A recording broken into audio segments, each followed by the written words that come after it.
Well, good evening. Tuesday, 7 p.m. Got all of our Denver Bronco fans in the house. Meet up on the Denver Bronco Roundup. Thank you guys so much for joining us. My name is Keith. Just to the side of me, we got Albert, the Mile High Dutchie, and Jody, the Judge Moncrief. Albert, how are you doing, sir? I'm doing fantastic, even although I'm a little tired, but still I'm fantastic. Yeah, those dog days of summer, man, beating down on you. We were talking last week about those hot days in Kansas City. I'm sure they're not any cooler. These, from what I've seen from the map, not any cooler. Not any cooler. So, Well, it was 86 today, but ooh, but we had thunderstorms and a lot of humidity. there you go. There you go. Then I got Jody, the Judge Moncrief, our lone Colorado contributor. Jody, how are things doing for you, buddy? No complaints. Just busy with work and two kids and all the joys of being an adult. All the joys of being a young adult, as we were talking about before we got on the show. Jody being the young of the group, you should be running laps around your kids, believe me. 20 years from now, you may not be doing so. Right. Oh, yeah, 100% right. I guarantee it. So I can attest. No, guys, it's been here. I am up in Montana, man. It's been pretty nice up here. I actually had a cooler, breezier day ourselves, but I'm just like Albert, man. I kind of did a 6-day work week, a little bit tired, but that's not going to slow me down. It's not going to slow Albert down. And Jody, with his young energy, man, he's going to come in here, bring some spunk to the show tonight. And we got a lot planned for you guys, so excited to get into it. We've been breaking down this roster, man. We started off on the offensive side of the ball, hit every single position group. Jumped in last, a couple weeks ago onto the defense, did that defensive line group. We did that outside linebacker slash edge group, I guess you could say. Tonight, guys, it's one that it's one that I thought I knew what I was getting into when I started looking at this, but I think I kind of wavered. Maybe I don't even know where I actually sit on this as we kind of jump into the inside linebacker group, man. And man, it's like I said, a lot of storylines that we can actually talk about here. A lot that I'm excited to get to. The judge is the one who actually brought this whole idea of breaking down the position group. So we've been giving him the floor. Judge, I want you to once again, if you can, kind of like last week, kind of go through, give us who's, in contention for positions for inside linebacker for the Denver Broncos in the 2023 year. If you're there, Judge. Oh no. No, Well, there we are. That's what I was wondering. He was very, very tuned in to his phone there. Unfortunately, it looks like we lost the Judge here. I want to pick it up on the other side, Albert, and then we can start getting into it. I'm sure we'll get the Judge back here pretty soon. But just starting off the back, looking at, I went to our lads, a pretty reputable place. Starting inside linebackers, we got Josie Jewell and Alex Singleton. Holdovers from last year. Josie Jewell comes in, had a really good year last year, a fairly injury-free year last year, and of course Alex Singleton, that addition that a lot of us, not a lot of us thought, knew or thought he was going to be taking the position that he ended up taking for the Denver Broncos last year. Sitting behind Josie Jewell is who was going to be the initial starter in Jonas Griffith. So Jonas Griffith sits kind of third on the depth chart, and Drew Sanders backing up Alex Singleton. They also have, of course, Justin Sternad, I'm sorry, and Ray Wilborn as well, kind of in this inside linebacker room. Let's just break down the starters to begin with, Albert. We have Josie Jewell and Alex Singleton. Which one do you want to take first? And I'll let you take the mic for a second. Now, before you do, just really quick, we got the fantastic Michelle Knoppers already jumping in here and saying, "Evening, gents," and evening to you, Michelle. Appreciate you jumping in here. yeah, and I will keep it PG. Love you, sweetie. Appreciate So, that. yeah, so my favorite of the linebackers is Josie Jewell, the outlaw. And I hope that he will get a really nice contract extension because there is so much more to him than really meets the eye. He is the coach, the captain in the secondary, because he's lining up Singleton all the time when he's on the field. And I think a lot of those snaps when Josie Jewell is on the field, Alex Singleton really reaps the benefits from it because Josie has an eye for what is going on. I would have to agree, bud. I'd have to agree, and maybe we'll get another agreement as we come in here, as we get the judge back up to speed, back on the show. Little internet issue. We're never short of IT and internet issues. Technical difficulties are our second thing, right next to the Broncos themselves, guys. So, a little bit of background noise, though, Jody. So I might have you mute in between your mics if you don't mind. So, got the great Sis coming in, saying, "Evening, gentlemen," and of course this is Sis. I appreciate you because you must have clicked across on the right stream and told StreamYard it was okay to use all your information. So, Sis, thank you so much for joining the show. Appreciate you very much. And just one more comment before we bring you back in. Well, I'm going to get up to speed on that, but drop out Sis's comment. Jody, we kind of went through the roster, who's on the roster, who's expected to be competing for the position while you were gone. Just starting to get into individual players.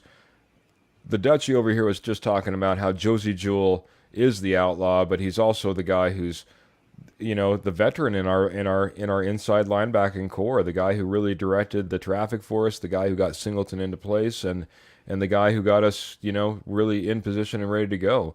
And now it's over to you, buddy. I'd like to get your thoughts on Josie Jewell, and then we'll come back around to me if you don't mind.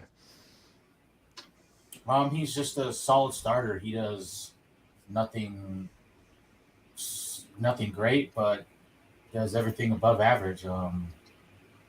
He's somebody that's not a liability, in my opinion, on the field. What he missed? Three games last year, I think he missed. 70 solo tackles, 58 assists, 2 interceptions, 2.5 sacks.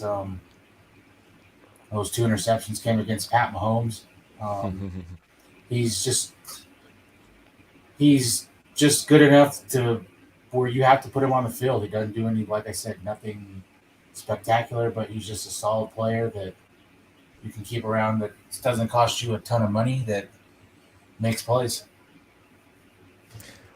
Yeah, agreed. I think kind of an undervalued piece for us at this point. As I jump in, I'm going to just hit a few comments. Michelle jumping in, a little bit of her knowledge. She says, it seems like we were just scratching the surface with Josie Jewell's potential. And I think that's a fantastic comment, Michelle. I'm going to expound upon that in just a moment as well.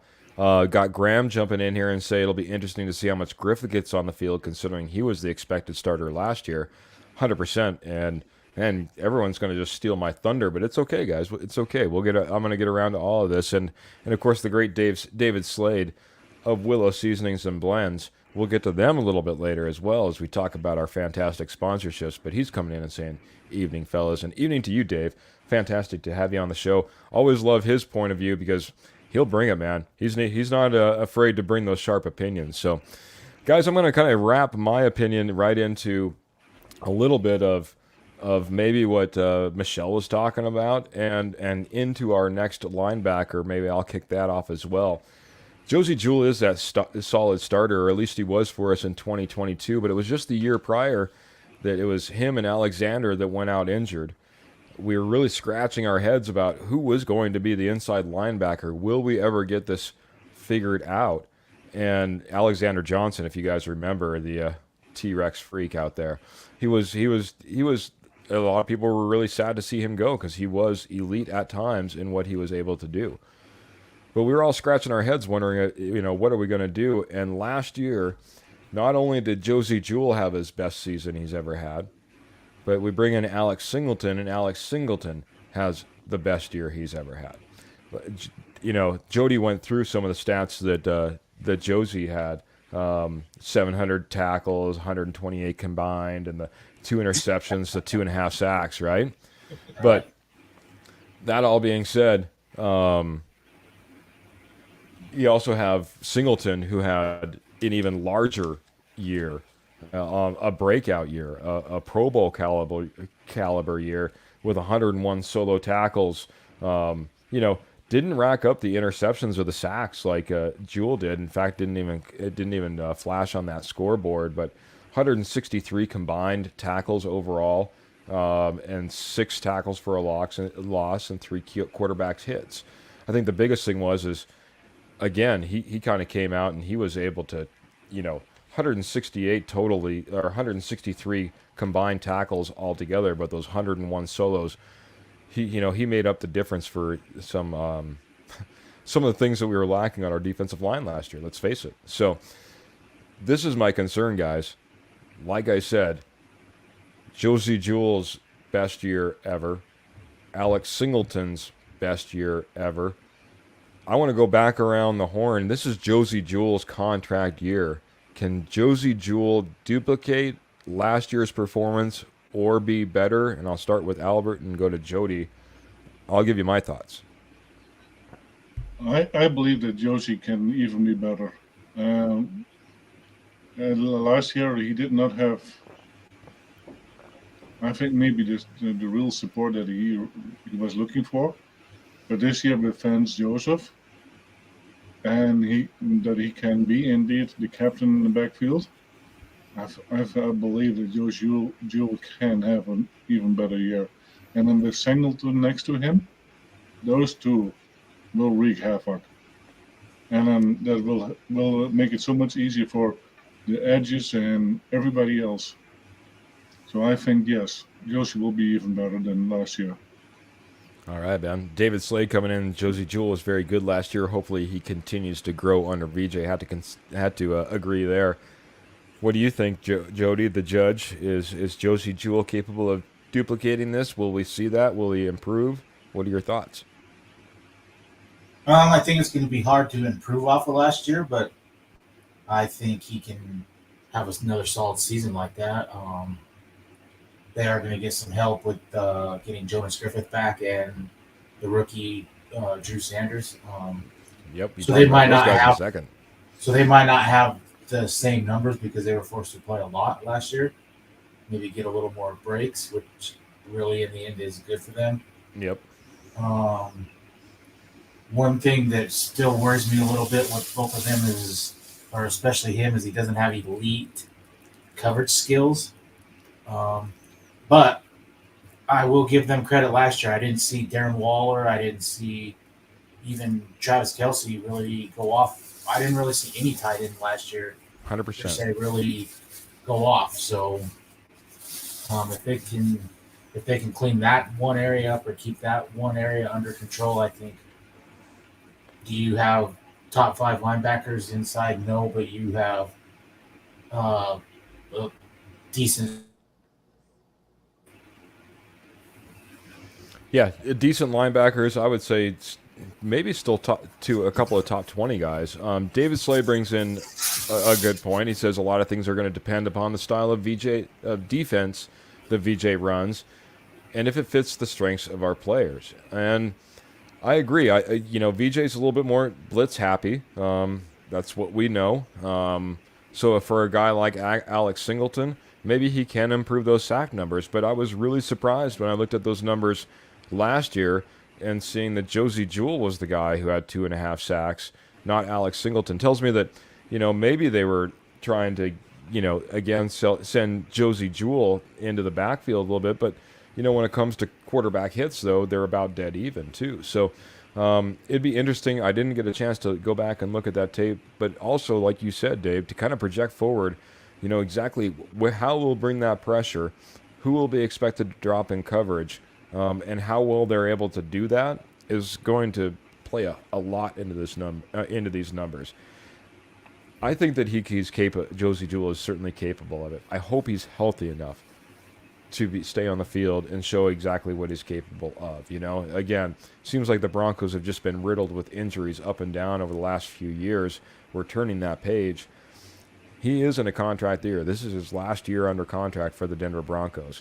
And let's face it, there's we'll be talking about it next, guys. There's people that are certainly breathing down his neck that would like to take his position on this roster, and certainly has that ability to do so. So Josie Jewell, I think, is going to be under pressure, and sometimes that's the best thing for you. He's coming up on a contract year. He's 28 years old. He needs to put some tape out there for either for the Broncos or for his next team. I'm expecting some pretty big things. Alex Singleton, and I'll start off with this one. I don't think he's able to repeat the performance that he had. Here's a guy that honestly played at an elite level that, and guys, he comes from my home state. He was an MSU Bobcat, Montana State University Bobcat.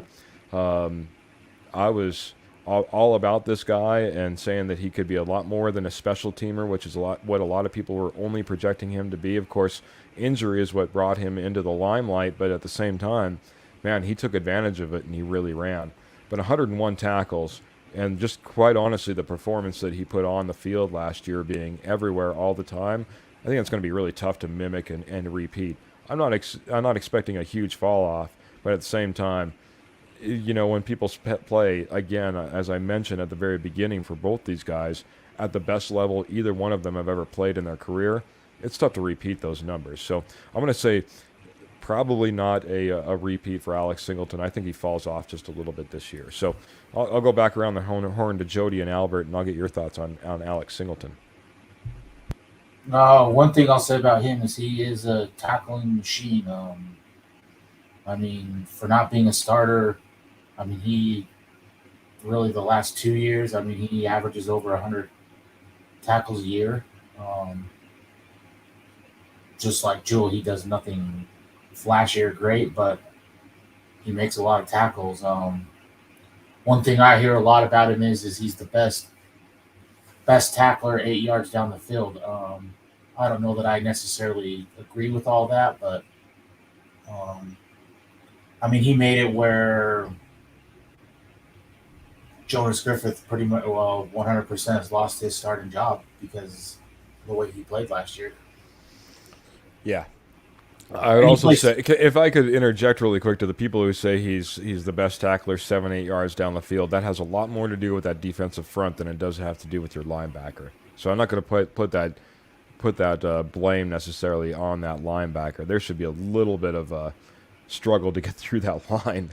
Let's just put it that way. No, and I agree. I think that's going to be a huge question mark. What I trust what DJ Jones can do, and I think I trust what Zach Allen can do, but that other position, can they hold up and maybe not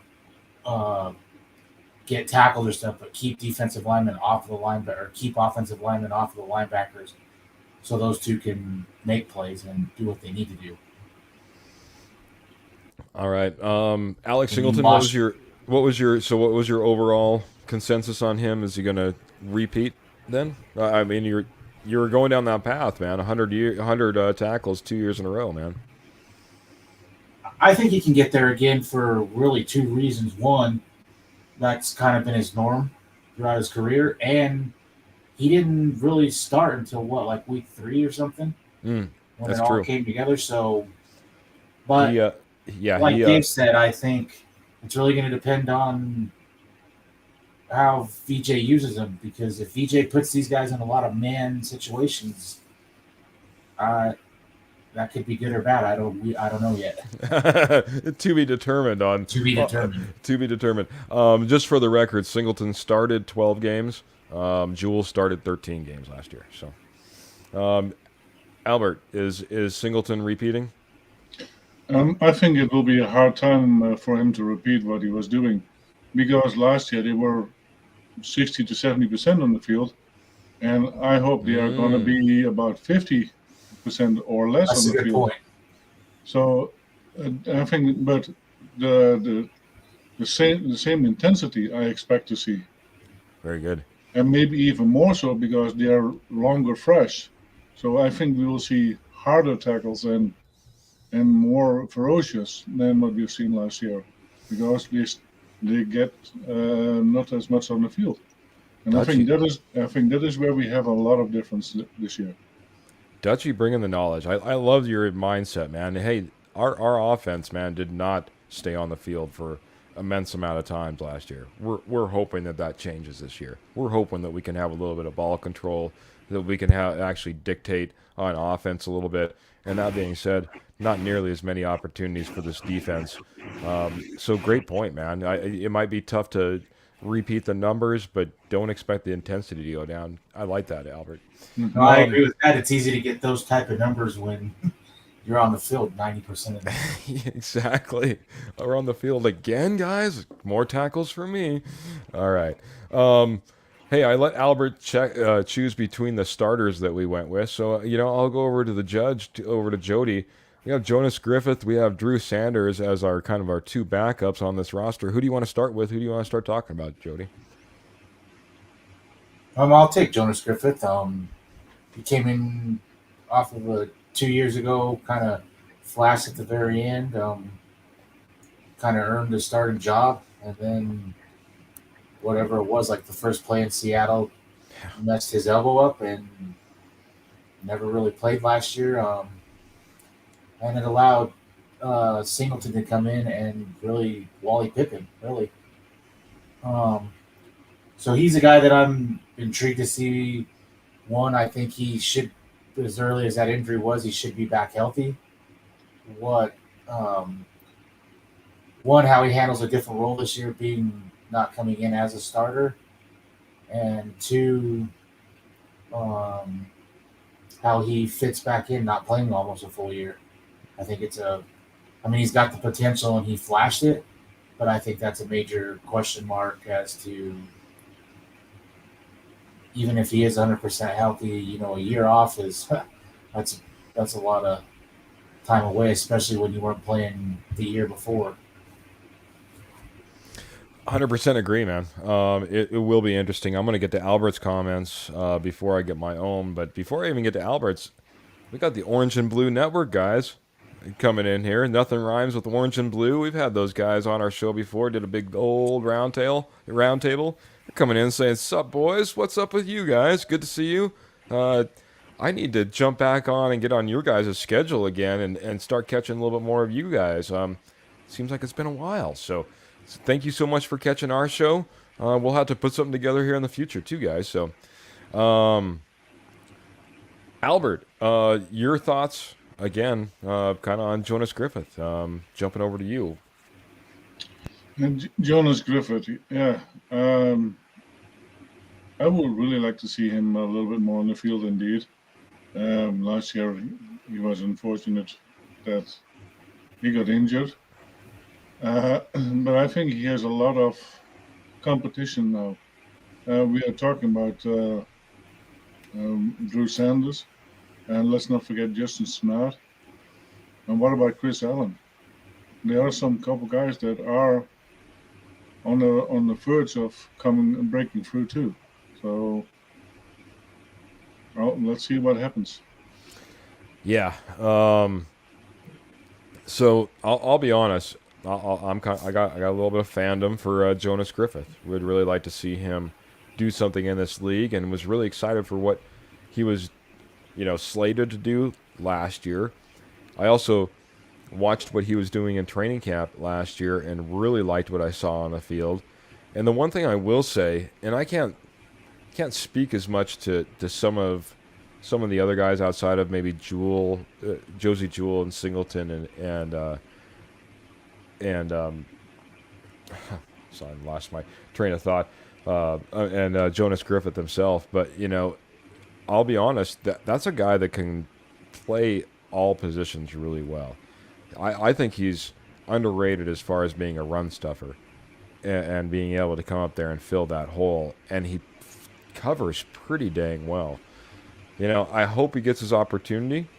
We heard it from Sean Payton from the very beginning. He wants his coaches going out there and looking at who's the best at what they're doing and what they're asked to do on the field, not where they were drafted, what their expectations are, what their contract is. Throw that all out the window. So, in that being said, I'll be honest, I'm pulling big for Jonas Griffith. By the way, he played in 9 games, started in 8 last year, so he almost made about half the season.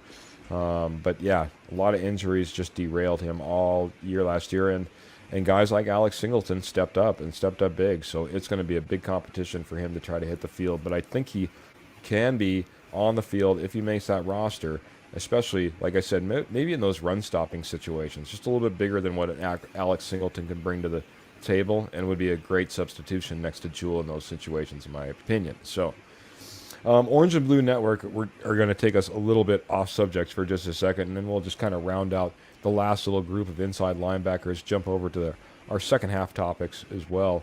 But Orange and Blue Network wants to know, okay, I want your actual opinions on when Pookie will return. All right, so let's talk about not return as far as a 53-game roster, 53-man roster. I want to talk about the first time we see Pookie, Javonte Williams, take the field for the Denver Broncos. Albert, I know you're a big Pookie fan. What's your premonition? Get your crystal ball out there, sir. I will do so. Hold on. Always so literal. Always so literal. All right. Crystal ball is now put aside. What did it say, Albert? Okay, I think when in the second half of the OTAs, when the teams are getting back on training, he will participate. Okay. We already saw a video of him working with Russell Wilson a little bit today, thanks to Jody. But I think he will have limited snaps day one of the games. So limited first game. He'll get snaps game one. Yeah, Game one. That's what we got for you. Orange and Blue from Albert. Jody, concur? Different? Oh, I think the way it's trending, he starts week one, but I'm with Albert. I think he's on a snap count, and I would say somewhere 7 to 10 carries, maybe at the most. Yeah. All right, man. Well, Orange and Blue Network, it's a full sweep because I'm in the same agreement. Limited snaps, week one. There's nothing that's not pointing in that direction. I don't know why we would think otherwise. Sean Payton has yet to show me that he's lying to us. He may not always be out there trying to yell the truth, but he's never lying to us. And everything that he's been pointing at is, hey, this guy's ready to go. We're excited for him. We don't want him on the PUP. We want him, in training camp. We want him, hey, everything pointing towards week one. Why would you go through all of this and not expect to be week one? So week one it is for us. But I appreciate the sidestep. All right, guys. One more guy that we absolutely have to get to, and that was a draft pick out of this year, and we kind of alluded to it a little bit earlier. Possibly a replacement for, maybe a few guys on this roster that we just got done talking with. Albert, what are your expectations for Drew Sanders, rookie inside linebacker, year one? I think he will be the backup for Singleton, and then Griffith, the player towards Josie Jewell. I think that those are your four. Well, you cannot say starters, but the four players on linebacker, and then probably you will have a Stannard as a fifth option. But yeah, from what I hear only good things about Drew Sanders, and that he is in the near future he's going to be a force to reckon with for opposing teams. Very good, buddy. Like the positive prognostication there. Jody, Drew Sanders, what are you expecting this year, man, from him? Maybe not a lot early, but they did draft him pretty high for a reason. Can play inside and outside, which is a bonus. Had double-digit sacks his final season at Arkansas, so he can rush the passer. Quick guy. He's somebody that you probably see a lot on third downs in coverage and rushing. You don't know what he's going to do. And as the season progresses, I think he gets more and more playing time. I would have to agree, man. I'd have to agree. Right now, we got the great Kurt Valente from the K&K Sports Show jumping in. saying, "What's up, boys, from the Jersey Shore?" And not much, buddy, but make sure you say hello to all the Kardashians. No, I'm just kidding. Um, uh, Welcome to the show. I appreciate it, Kurt, jumping in here. It's good to see you, buddy. He says Sanders is going to be our Parsons. Play him all over. And yeah, I think there's certainly some possibilities that you see some packages put together for Drew Sanders. But I'm going to kind of agree with Jody in a way. I think that we maybe start off a little bit light. Obviously, again, Alex Singleton, Josie Jewell being our main guys. I think that's where we really want to run, and that's where we're going to end up with as we come out of training camp. But at the same time, we just got done talking about, at least one guy in Jonas Griffith that, again, is at the end of his he's at the end of his contract. We have Josie Jewell, who's at the end of his contract. I was going to look up Singleton. I don't know exactly where he's at, but I can't imagine he got a long-term contract when he came to Denver last year. So there could be a lot of turnover in this inside linebacker group as of next year if we want it to happen. But in order for that to happen and for us to feel comfortable, we'd sure as heck like to see a guy like Drew Sanders step up, know that we have somebody in place already in the building, that we don't have to go out there and piecemeal in either via draft or via free agency if we decide to let a couple of these guys go. It'll be interesting to see, but like I said, that with everything how it plays out, there's a lot of guys that are playing for a lot this year when it comes to this inside linebacking core, from a rookie that's trying to prove himself out to some veterans that are trying to stay on this roster.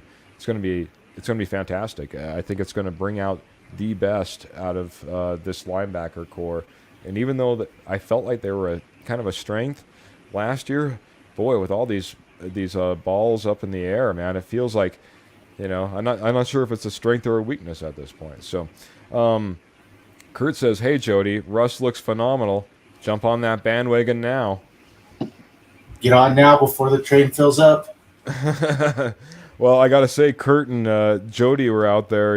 I think they started putting the engine together, shoveling the coal into the fire. Got it all ready and going before a lot of other people. Man, I know there's a lot of Broncos Country now saying, "Hey, watch all the haters fall to the side." We can't see the shirt, but there's definitely something on it. I appreciate it, Albert. Just the way it was set up in the screen, couldn't see it, buddy. I'm sorry, man. But yeah, there's a lot of haters on Russell Wilson, especially coming off of last year. A lot of people that aren't sure, and a lot of Broncos Country that thinks they're going to be, obviously eating their words. So, just getting caught up here real quick, seeing if I can, but I've been jumping all over the place. So, I almost guarantee I know who this is. This is probably Roy right now, and I'll get this reloaded up in my comments, Roy.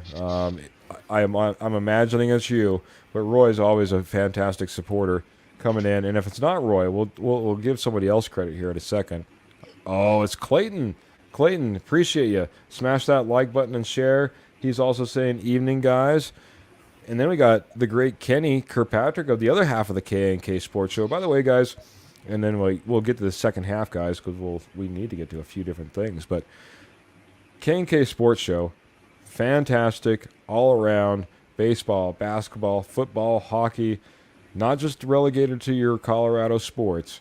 If you want to get a full taste of everything that's happening, Major League Baseball, NFL, NHL, NBA, check out the K&K Sports Show. And he's saying, "Hey guys, a really quick hello from Kenny. Stuck training, but Albert, you'll never guess I'm trading Alexander Madison this evening."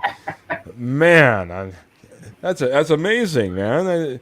How about that? I knew that Alexander Madison was always, a multi-talented individual. So you never know what he's up to. And I guess he's just kidding. I thought he was hanging out with Kenny. I'm just joking. Clayton coming in saying, Let them hate. Russ is going to be cooking this year. He is putting in the little things and grinding. Hard work always pays off. So, yeah, man, it's another video. Jody kind of shared it in our messenger group today, but if anybody hasn't seen, go out there, look at the footage. A little bit of Russell Wilson hanging out up in Boulder, hanging out with a little bit of a Deion Sanders, little prime time up there, and doing a little bit of throwing up there, and still looking trim, and got some good footwork underneath him, and good strong arm down the field for all intents and purposes. So these are looking good for all those Russ lovers that are ready to go out there and support him this season, going out there expecting big things, man. And, That and includes with Jody. and with his personal coach. And what's that? I'm sorry? And with his personal coach.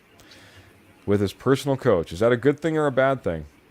I thought it was a good thing. Okay. Sorry, with all the drama last year, I just had to ask, man. I couldn't let it just slide. I'll go down that rabbit hole. You know, Pat Mahomes had his own personal QB coach. He does? I am not comparing stat-wise what those two do, but no one says anything that he has his own QB coach. But okay, if we're going to go down that rabbit hole, listen to a little bit of the insiders. This is the problem, was Russell's quarterback coach was in the same building as his regular coaches, trying to direct him. And I don't know if that's always the case for every single quarter. I think every quarterback has a quarterback coach. How much influence, though, that quarterback coach is having on the coaching staff? Now, we already know the coaching staff has changed. It just would have never ever played out. It would have never been a question. We already know that. You know, Sean Payton came out and almost immediately and said so. You know, our guys, our people, our staff. That's who's in contact with our players in our building. You know, so that being said, we're turning the page, guys. We're turning the page. I'll be honest. I think out of the three of us, and maybe you I was asked that. I got one. I was asked that question today when you say new staff and all this. Who would turn down if you showed up to work tomorrow and they said, "Here's the keys to do whatever you want, run it how you want.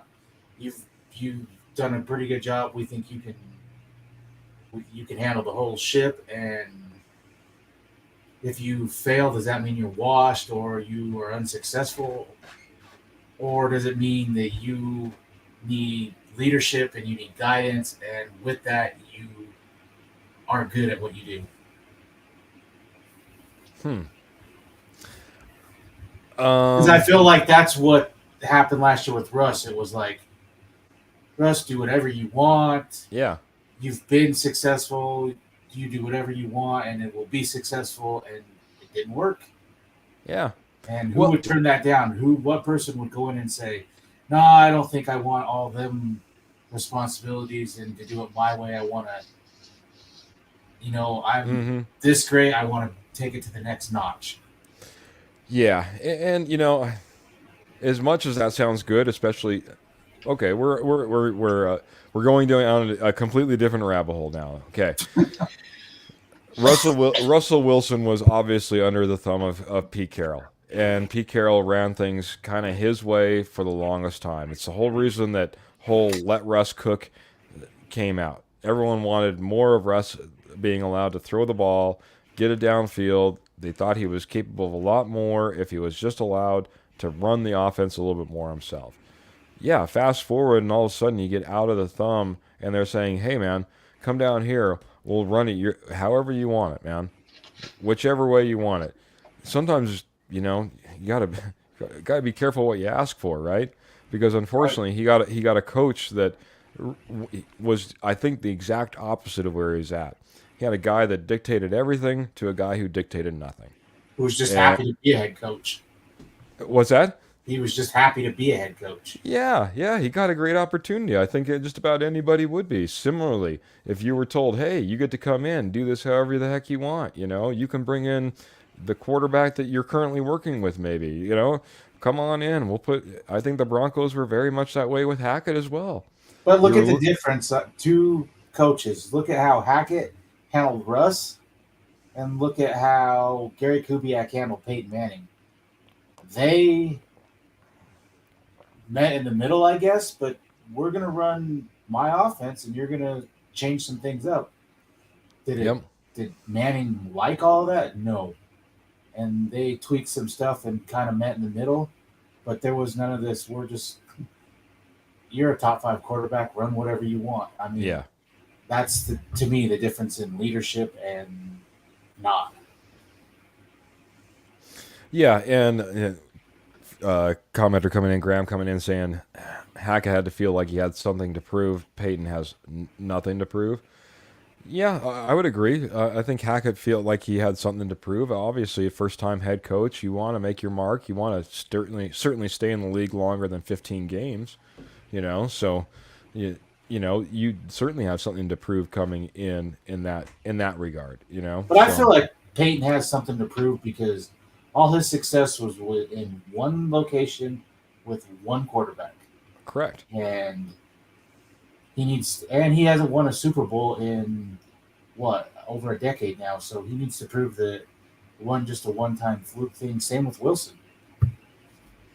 Very good. I think Albert, they both have a lot to do. I'm gonna get Albert's thoughts on this really quick. Just in general, bud. What are your thoughts? So yeah, throw in your 2 cents, sir. Hackett was way over his head. Yeah. And he couldn't handle all the stress and the pressure. He just couldn't handle it. Peyton can. And the thing is that Peyton says, okay, I have a quarterback that I really like. He goes, yeah, I think he finally has a quarterback that will fit his system. He, in previous with the Saints, he had 2 quarterbacks that could do what Russell Wilson couldn't do. And now it is up to Russell Wilson to prove it to Peyton and put in the effort. And Peyton has no problem that Russell has a personal trainer as long as the trainer doesn't come on the field in the stadium. And as long as they keep working on the little improvements that they think that Wilson needs to be doing, he has no problem with that. And I think that is what makes the difference. Peyton knows what he is doing and knows what can be a benefit and what not. So I think that is all more for Sean Payton. He is a well-seasoned coach. Agreed, man. I think we can all agree we're in a much better position. It was the head coach get of the offseason. We got a lot of good off-season gets this year, and the head coach was just one of them. So it'll be really interesting to see. This is what I was going to get into, and the last thing I'll say before we get into it, well, you know what? I'm not even going to get into it because we need to keep going. I don't want to go down a rabbit hole, and if I go down you one can go more, down some deep rabbit holes. Yeah, I was going to say, if I get down into one more Russ rabbit hole, that'll be the end of the show. I guarantee it. So, just real quick, guys, before we get into the second half of our show, I just want to talk a little bit about our sponsors. Rocky Mountain Sports Network. That's who brings you our podcast every single week. Rocky Mountain Sports Network. Check them on out. You can head on over to RockyMountainSN.com.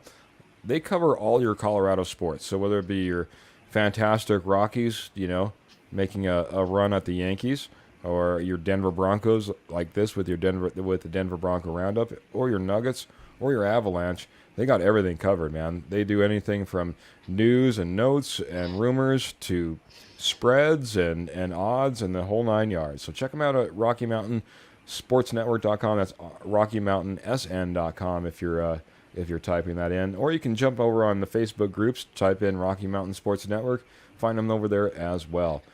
I mentioned it earlier, we had the fantastic David Slade in, and guys, David Slade is not only a fantastic commenter on our show, but he's also a fantastic seasoning and sauce maker. He's the guy over at WillowSeasonings.com.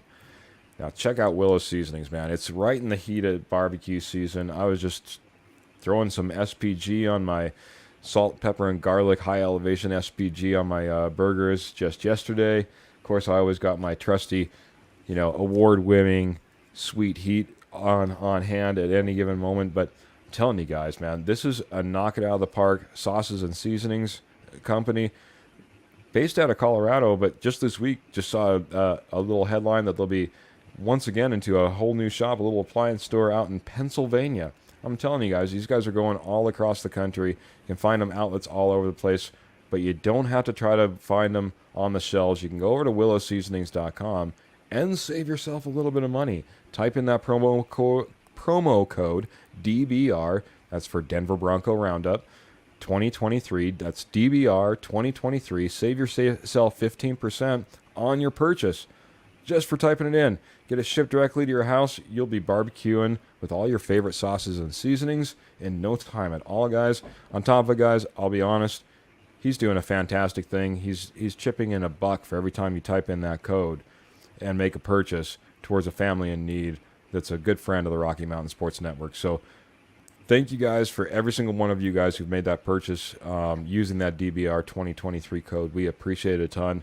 It's helping out a family in need, but it's also, don't forget, man, hey, it's helping you out too as you're standing around your barbecue wondering, how am I going to make this tasty? Don't have to worry. Just grab yourself some Willow seasonings. You're all set to go. So, all right, gentlemen. I want to get to the second half of this, and I know that we kind of brushed over a few guys that are going to maybe be still competing for that inside linebacker position, but I think we hit the main guys, and maybe we can wrap back around on another show on some of those other guys.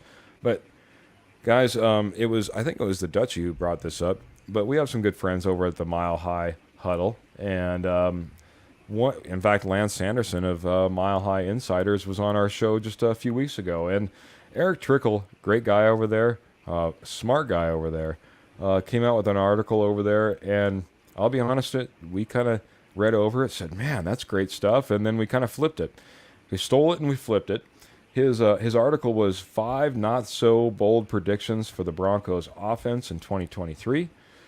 So he has some ideas of what those bold predictions might be. We're going to flip them for the defense since we're talking about the defensive side of the ball, and we're going to go through and see how maybe we can stack up, I guess, comparatively to what those offensive projections would be. So first one, guys, I'll go around the horn. We'll start with Jody, go over to Albert, reverse it for question number 2. So number 1 was, he said we needed, his bold prediction was that that we would hold, or that the offense would have, I'm sorry, I'm trying to think of this again. Yeah, 2,700 plus rushing yards during the 17 games.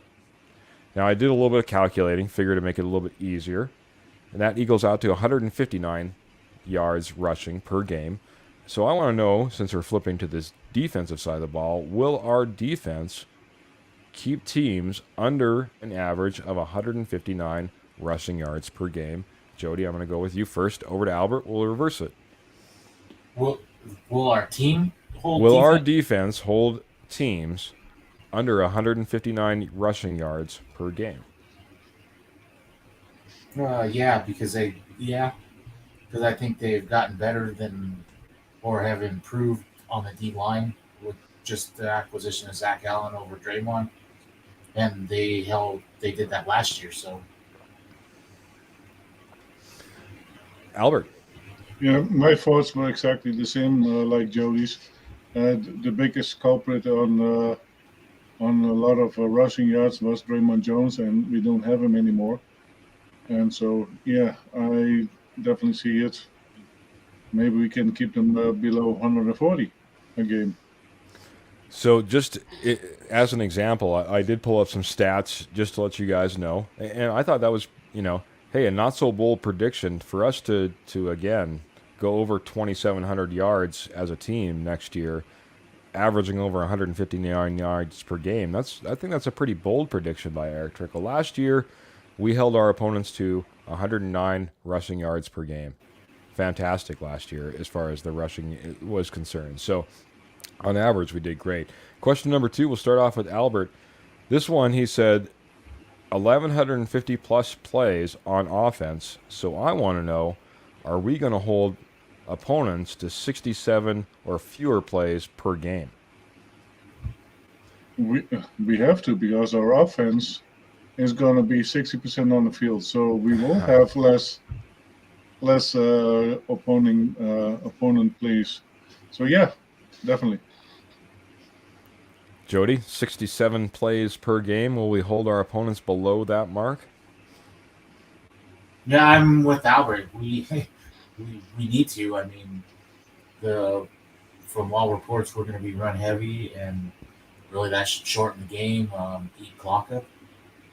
And if you can pick up third downs, I don't see why that shouldn't be a problem. Yeah.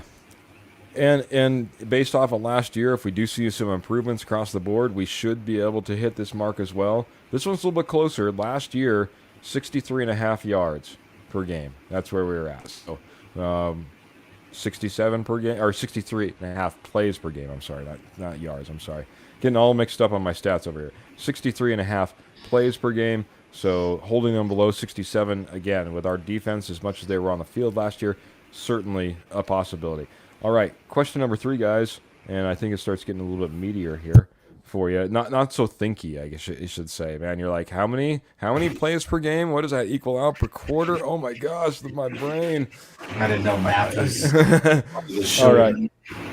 So Eric Trickle said that we would have fewer than 35 sacks allowed on our offense. Again, we're flipping these questions to defense, so I want to know, will we have 35-plus sacks from our team this year? Jody, start with you. Go back around just like we did last time. So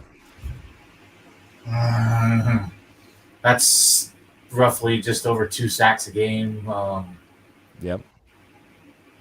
I think I'm going to go because I'm going to, for one reason, Sean Payton. I think he is going to force and make Russell Wilson to throw the ball and not hold the ball for 10 seconds. Oh, no, I'm sorry. Are we, again, is our defense going to get 35-plus sacks? We're flipping this to the defensive side of the ball for us, so. Oh, they better, with the amount of money that they are paying Randy Gregory, some different things. I think that's basically 2 sacks a game. I think that's very attainable. Okay. Albert, is our defense going to hit that 35-plus sacks per game this year? Or 35-plus sacks for the year? So I think they will be in the top 10 of sacks this year. Mm. And even although they have less play time, but with the defense that Vance Joseph is going to play, very aggressive, I will see probably 45, 50 sacks. Anybody want to guess what last year's total was? We'll go Albert first. 38. 38. Jody? I was going to say in the high 30s probably.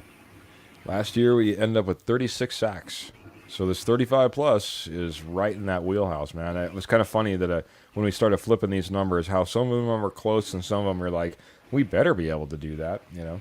All right, the guys. The key to that question is, does Randy Gregory stay healthy? Yep. And how soon does Baron Browning come back? Yep. Because exactly. Frank Clark, you can go look at the last, 4 or 5 years, he's not a huge sack guy. No, he's not. Good QB pressure guy. Not necessarily a big sack guy, though. So definitely can bring the heat, I guess you could say. So right. All right. Rounding up, we only have 2 questions left. His not so bold prediction for the offense was to have fewer than 20 turnovers.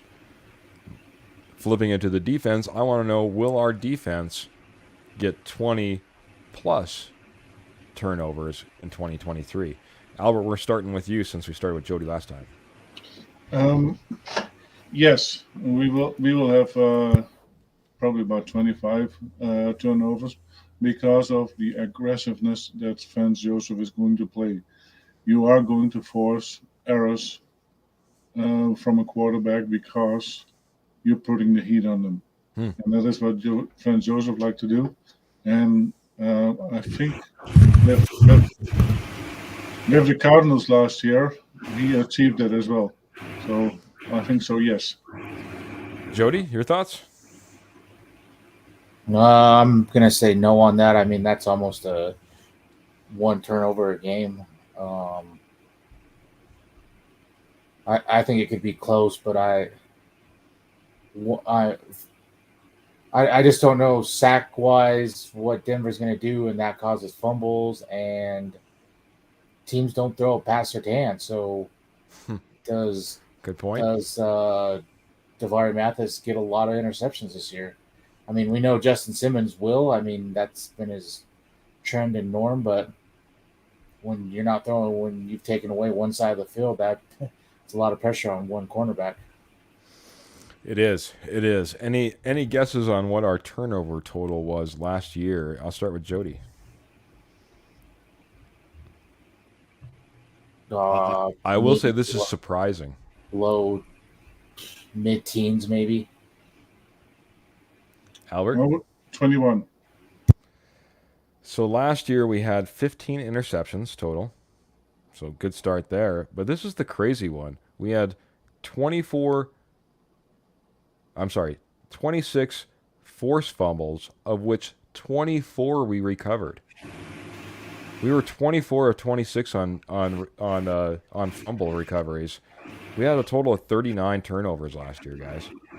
And if the amount of tackles, and starting to think about that, the amount of tackles that we had where guys were coming up behind, stripping balls, stuff like that, poking it out, there was a tremendous amount of fumbles that were forced last year.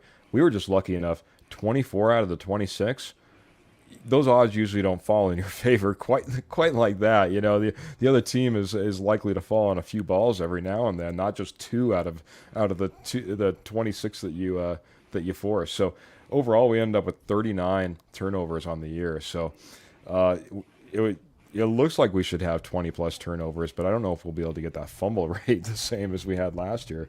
Plus, like Albert keeps pointing out, hopefully our defense isn't on the field as much. A lot of those turnovers, those forced fumbles, I remember came in desperate situations that really were game changing, or at least game changing at the time, kept us in the game.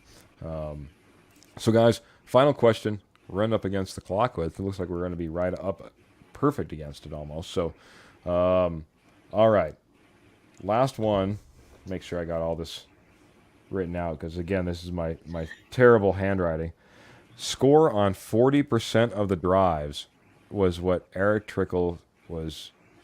40% or probably more of the drives for the offense. So I want to know, will our defense hold the opponents scoreless on 60% of their drives? By the way, I have no way of getting this statistic before we hit the air, so it's a complete guess on what happens. So, do you think we can hold our opponents scoreless on 60% of their possessions? I'll start with Jody because we started with Albert last time. Go back around. So, I think they should be able to. It really comes down to how aggressive is Vance Joseph, and do we have a lot of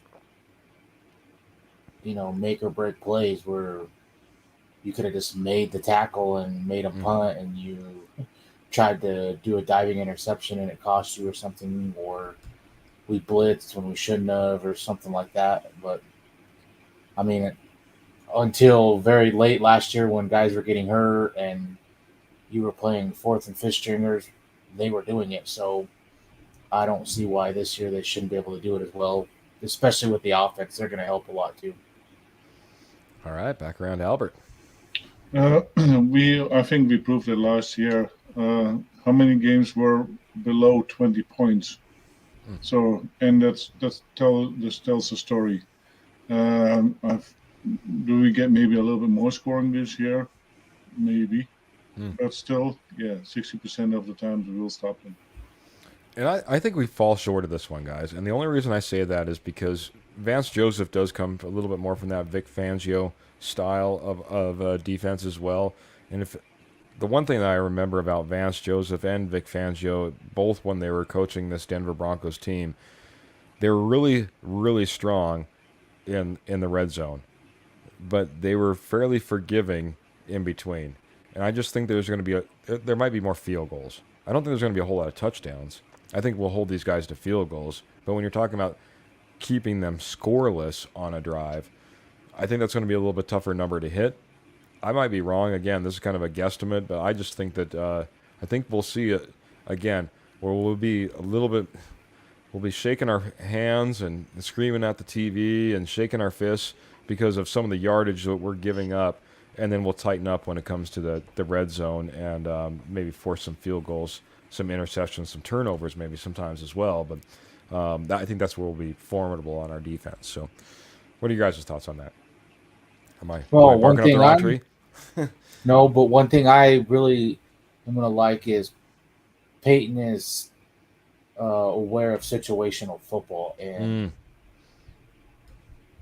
there will be times when maybe Vance wants to blitz and it's 3rd and 10, and he says, "No, you stay back, and we're going to hold them to 8, and we're going to get the ball back," or something like that. yep. Someone that sees the bigger picture. Yeah, that's one way to put it. This guy sees the bigger picture. I don't know if our last coach even knew, what the camera was, where the camera was at, let alone I mean, when you had the to turn the the big reins picture. over, you stopped calling plays. You had to bring in Jerry Rosberg. I mean, Yeah. that's not going to happen with Peyton. Peyton has been there, done that. Can you imagine? I can't. Yeah, I mean, it's the difference between, heck, here we've been stuck, guys, with head coaches with no experience for time after time after time, and this is the first time in quite some time that we'll actually be able to bring in head coach with experience, knows how to do it, and put him in charge and let him run with it. And man, that's invaluable. I think that it's already been shown out in the way that the players are talking, the way a lot of people are talking about around the Denver Broncos facility. So, gentlemen, what is it? Is it 2 days? 2 days in rookies report tomorrow, isn't it? Tomorrow, Days. rookie. Yep. So, Some teams reported today. look at that, bud. Look at that. For anybody out there listening, I got 2 tickets to almost every single training camp day, but it looks like I might be for riding solo. So whether it be like a Jody or a Dutchy or maybe one of our watchers or viewers out there, man, maybe be able to get somebody into some training camps. So planning on making that trip. Everything's still looking good. I still got my cancellation notice for my hotel and the like right in hand, just in case anything changes. But training camp bound is what I'm hoping to be, and that's how I'm going to kind of round out tonight, guys. Anything you guys got for our DBR friends and family out there? Keep it all sane, guys. If you do some smoky, yeah, get some stuff from Little seasonings. the Willow seasonings, because you really lose out if you don't have any. And I have tried them many times, but yeah, I'm looking forward to the new season, and I'm excited. And I have seen an improved Russell Wilson going last year, and it gives me hope. Jody, anything before we get out of here, sir? Oh, I'm just excited. Loving what I see from Russ. I know it was against, wasn't against anyone, but you could see the movement was there. You could see that he was wanting to get out and move, and all his throws, if he has not lost nothing with the arm. And if you watch one play, he launched probably 40, 50 yards down the field right on the money. That's not a problem. I think Peyton will get him in plays that fit Russ, and I can't wait. This Russ is on the decline. I'm not there. You're not there, bud. The one Russ topic I was going to bring up, and maybe it can be part of next week as we jump on, bud. I think I'm the least excited about between the three of us about Russell Wilson. And we can leave that all just kind of fester out there in social media land now. It's not that I'm hating on the guy. Don't think that he's not possible, but yeah, and I don't got the 3 jersey on like Albert the Dutchy does. I'm not rocking it that hard. But yeah, I think between the three of us, maybe I'm the least excited about Russ. But I'll tell you, I know it's like you said, it's against air. It's workout videos. It's nothing, it's kind of like the underwear Olympics when we get the combine as well. Don't get too excited. But at the same time, man, he's putting a lot out there that's trying to make me change my mind. I'll give him that, Putting a lot out there to make me want to just go out full bandwagon Russell Wilson and, get my 3 brand all set up, and hats and jerseys and the whole 9 yards. He's working hard, man. He's doing all the right things. So as I think Clayton even mentioned earlier. So, all right, gentlemen, we're going to get out of here. Thank you, everybody that jumped in, whether it was Kenny, Kurt, Sis, all from the K&K show. We had Clayton in here. We had Michelle in here. We appreciate every single one of you guys. Thank you so much. Every single week, Tuesday, 7 p.m., the Denver Bronco Roundup, brought to you by the Rocky Mountain Sports Network, and, of course, our wonderful sponsor, Willow Seasonings and Blends. Until next week, guys, we're going to get out of here. Thank you so much. We'll see you next week.